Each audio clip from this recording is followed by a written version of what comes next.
Good morning, everybody. Happy Tuesday. We have an amazing show for everybody today. What do we have, Krystal? Indeed, we do. Lots of new developments this morning. Lots of reports coming out of Russia about the response of their domestic population to that mobilization announced by Putin. And also we have a domestic response here.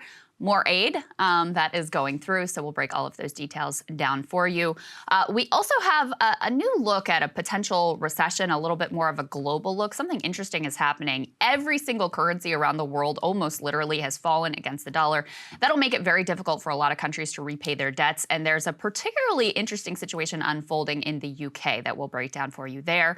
Also new strikes developing, including food service workers at San Francisco Airport, almost all uniformly on strike, so passengers there, without any sort of food accommodations as workers protest over working conditions, in particular understaffing. So we'll break that down for you. New developments in that investigation into Matt Gaetz. The Department of Justice now saying they do not have enough to charge him. Yeah. So that seems to be the end of that. We will talk to you about, the media coverage of that, what all unfolded, and what exactly it all means. We've also got a big ol' screw up, I think it's fair to say, for the New York Times. Definitely some pro-Biden propaganda. Yeah, just straight propaganda. Yeah. Bad enough that a lot of people were taking notice. Yes. Many people taking notice. Right. A few subtweets out there that were notable. Also, I think, fingers crossed, we're going to have great friend of the show, Glenn Greenwald, on to talk about Edward Snowden being granted Russian citizenship.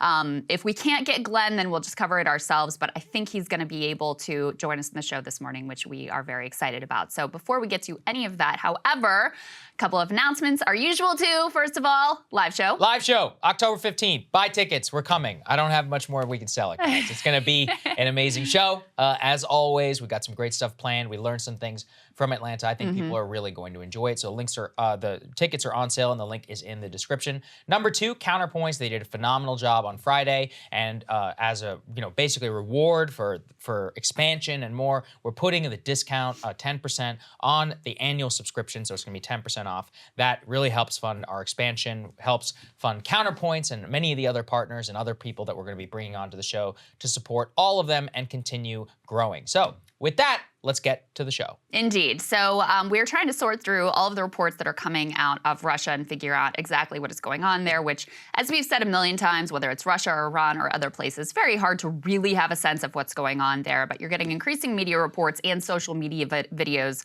coming out that shows a huge reaction against the mobilization, and also increasingly violent response in reaction against the mobilization. Let's go ahead and put this first piece up on the screen. From the Wall Street Journal, they say Russian military recruitment centers are being attacked amid mobilization pushback. They also say lines remain at the border as fighting-age men look to leave, and amid reports, some are turned back.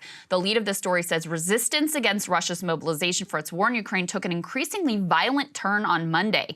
2 recruitment centers came under attack. Borders remain clogged with fighting-age men who were trying to leave. Amid reports, some were turning back. Reports multiplied over the weekend that Russian border guards were turning back some men who were seeking to leave the country, citing laws on mobilization. Again, these are sort of unconfirmed reports at this point, but they say those reports are escalating.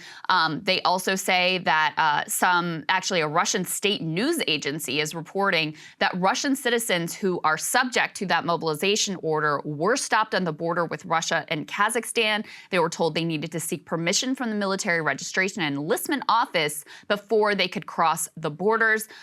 So a lot that is going on there. They also say they had one analyst here who was sort of making a prediction about whether they're going to keep the borders open or not. And basically what he said is, look, if it takes several days, it's going to be tolerated. They're going to let people leave, because the idea is basically, okay, we'll let the troublemakers go and leave the others who are more obedient, more quiet, more passive. But if it continues, this flight of military-age men out of the country for a longer time, then the question of closing the borders will arise. Yeah, I mean, they're in a tough spot. And I think this really does just show you how the amount of dissent, you can't cover up everything in the age of the internet. Like photos are just going to leak out. Yeah. We have several things that we're going to be playing for everyone throughout this show. And for those who are just listening, we'll do a good job of describing them. But every place, a border crossing that you look, you're looking at multi-hour wait times. Like we're going to show you one a little bit later with Georgia. Kazakhstan is a 12-hour line. It usually takes 30 minutes to cross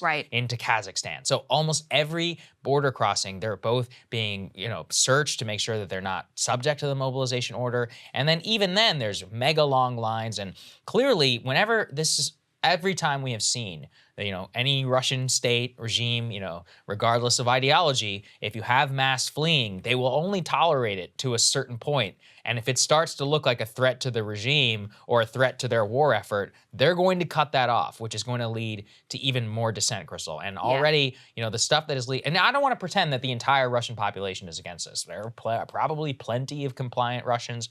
People are happy. There were definitely some mobilizations and rallies to support the mobilization. I'm not going to pretend that those don't exist, but the point is that, a critical level of dissent does not actually have to be that high to cause some serious social strife. That's true. I think that's what we're trying to highlight here. Yeah, and what seems to be happening is you've had really broad support within Russia for this war. Overwhelmingly the population basically, buys the Kremlin line. They believe that the Ukrainians were under siege and that this is a noble thing to come and liberate them. It seems that the majority of Russians have sort of bought into that view of the war. But that's very different, saying like, oh, sure, I support this idea in abstract. That's very different than like, I am willing to go and fight and die for this cause, or I am willing to send my son to go and fight and die for this cause. So I think domestically, it's very easy for you to imagine a similar response here in the US where citizens might buy largely into the government propaganda. But then when it comes to their doorstep, they have a feeling of like, okay, that's terrible for the Ukrainians, but why is this really my problem? Yes. And so I think that is some of the sentiment that you're seeing, even as we covered yesterday in some of the, far-flung, more remote regions of Russia where the citizenry is largely supportive of the Kremlin, largely supportive of Putin. When it comes to their day-to-day and what it means for their lives to send their men over into this war, it becomes a very, very different deal. And so, we're getting increasing reports of this has really become quite a trend, these attacks on military enlistment centers. I think, and it's kind of hard to get accurate counts and the numbers have been a little bit all over the place, but I think since September 21st, that's when Putin announced this mobilization, you've had something like 12 attacks on these enlistment recruitment centers. We have a VO of, let's go ahead and put this up. This was a shooting, actually, so actual violence in a recruitment center, and this is a sort of more remote region of shooting Russia. Out, actually, but what's those are that? People, but we said we took we the didn't show out. the shooting. We just showed people fleeing, Yes. And the person who was shot there is reportedly in critical condition. This is in southeastern Siberia, so you see actual violence. The reports are that the individual who did this was upset because one of his friends, who he did not think should be mobilized, was subjected to the draft, and he was apparently, really beside himself about that. We've got another one we can show you here. Let's go ahead and show this VO. This is somebody who barricaded the door of the military enlistment office and then threw at least 5 Molotov cocktails into the building. So this was, a violent protest action. And again, this appears to be occurring with increasing regularity at these enlistment offices. We can show you some protests that have been unfolding in Dagestan. That's, a border region of Russia, southern tip of Russia near the Georgia and Azerbaijan border. And you can see, it's kind of hard to tell everything that's going on here, but clearly chaos, resistance, clashes with police. There's a lot of women involved here. Dagestan is a largely Muslim population. So those are a few of the videos that we see coming out. And I will tell you this morning, of course, everything you see on social media, you should take with a grain of salt. You should be skeptical of it. But there are a few things that are noteworthy this morning of new draftees, new conscripts who are basically about to be sent to the front lines right now, with little retraining, who are, sort of stunned at the lack of equipment that they've been given, that they really have basically been given a gun and a uniform and sent out there. So again, this is all just social media reports, unconfirmed, but an interesting potential window into what's happening And here. just, for openness, like a lot of what we're flagging to you comes from our friend Yegor Kotkin, who's in Moscow and in Russia. So he's vetting some of the video, as opposed to whatever's not real. But, of course, always take everything with a grain of salt. And, we're trying to present the biggest, most nuanced picture here, which is that obviously multifaceted. One of the things that strikes me is I don't really understand why the Russians are like the same over the last 100 years. Like World War I, troops get drafted, it's a chaos, they get sent to the front line with no supplies. World War II, troops get drafted, conscripted, they get sent to the front line with no supplies. 2022, they get drafted, disastrous war, they get sent to the front line with no supply. It's like, and the same strategy, it's like across ideology, across kingdoms, like kingdoms, socialism, and now this. It's the exact same story. I genuinely think it's totally nuts. But let's go ahead and put this next one up there on the screen. A very stark admission from President Putin admitting mobilization errors publicly. He says, quote, "There are cases when the decree has been violated, all the errors will be corrected." And that is because there are a lot of social media reports in Russia on their own social media networks about people with no military experience who are either too old or disabled who are getting called up incorrectly. And so a quote-unquote partial mobilization, a lot of these edge cases, you would see like an old man, with gray hair. We even pointed out some of them and some of the people who are fleeing, people who are literally disabled. And then there's videos of them having to say goodbye to their parents, like having to report to the mobilization center. Those are the ones like really tugging at the heartstrings. For President Putin to admit an error publicly in Russia, that shows you to the level of like social consternation that this has now risen to. Well, because if they aren't strictly adhering to the criteria that they laid out, which we should be clear, that criteria is not actually in the mobilization order, but the way that Putin that this has been presented as it's only going to be people with who they call reservists, but these are basically people with any sort of prior military experience between these ages, that they set these criteria. And then if you personally know or are a person who does not fall in that criteria and you're getting drafted, well, that's terrifying for everyone, because then number one, you have in your face like they lied about what this is. And number two, then you say, oh, no one is safe. No one is exempt from this thing. Anyone could be drafted at a moment's notice. So you could see how this would be tremendously destabilizing for the entire country, where then you really feel like any man I know in my life is basically at risk now. Yeah, I don't think there's another way to describe it. It really is just totally nuts about what's happening. Let's put the next one up there. This is from the, so this is the pedestrian line at the Russian-Georgian border. And the voice on the video can be heard saying that the waiting time is now 9 hours.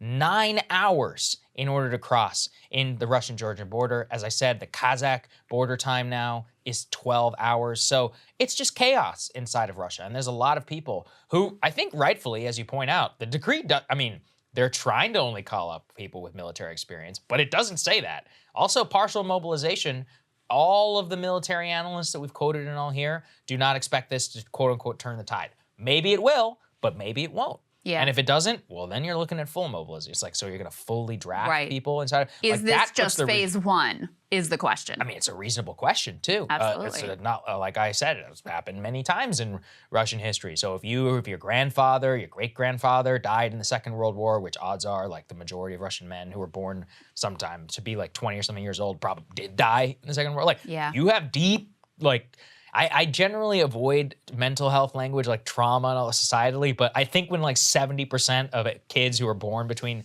a couple of years do get killed, that does leave some sort of like generational mark.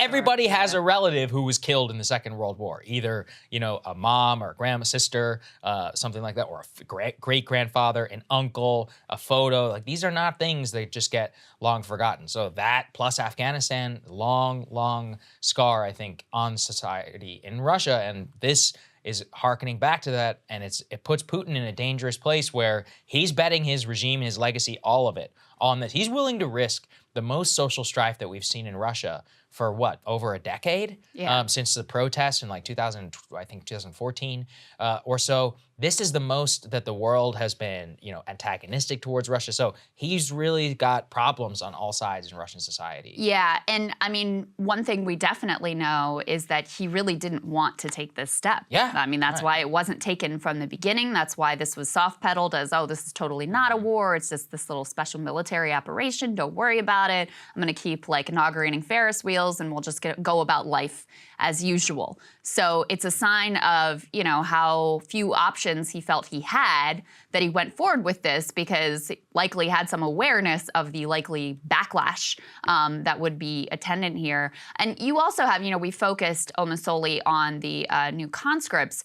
You also have people who signed up for short-term tours, who thought they would be, out in the field for 4 to 6 months. All of those contracts have now been extended. Right. So there's so that's a stop-loss policy as well. I mean, that's also saying if you think you're like, okay, well, I can go serve for 6 months and earn some extra cash, and then you're stuck there indefinitely. So, I mean, that's a major societal stressor as well. I also think it's important to take note of these numbers. Now, of course, it's going to take a significant amount of time even to obtain the 300,000 number that they put out there. But keep in mind, the original force that had been massed at Ukraine's borders, that was 190,000 troops roughly. Yeah. So when you're talking about 300,000 bodies, and again, they didn't limit themselves actually to that number, but even if you're just quote unquote talking about 300,000 bodies, that's a huge, huge increase in the forces that they have there on the ground. So, it does seem really like they're just using these guys as cannon fodder, that it's a desperate move, that they're, out of options and basically losing. And so backed against a wall, Putin took this tremendous domestic political risk to really sort of destroy this separation between the war and civilian life that he had worked so hard to maintain. I really feel terrible for them. People who are protesting this seriously have some major, major courage. And look, we're going to see how it works out. But I feel really terrible for a lot of young Russians who, I can't imagine having to be put in this position. And also the Ukrainians, having to look at this and just be like, oh man, like it's not just ending. It's going to get a lot worse. And that's always what war ends up being. Cable news is ripping us apart, dividing the country, making it impossible to function as a society, and making it impossible to know just what is true and what is false. But the good news is they are failing and they know it. That is why we're building something new, a new mainstream, a healthier one, something more trustworthy, something that we are going to need in one of the most pivotal times in American history. We are building up here for the midterms, for the upcoming presidential election, but we need your help. So if you can help us out by becoming a premium member today at breakingpoints.com, we're trying to change America for the better and the entire world. So what are you waiting for, guys? Go to breakingpoints.com and sign up and help us build a new mainstream.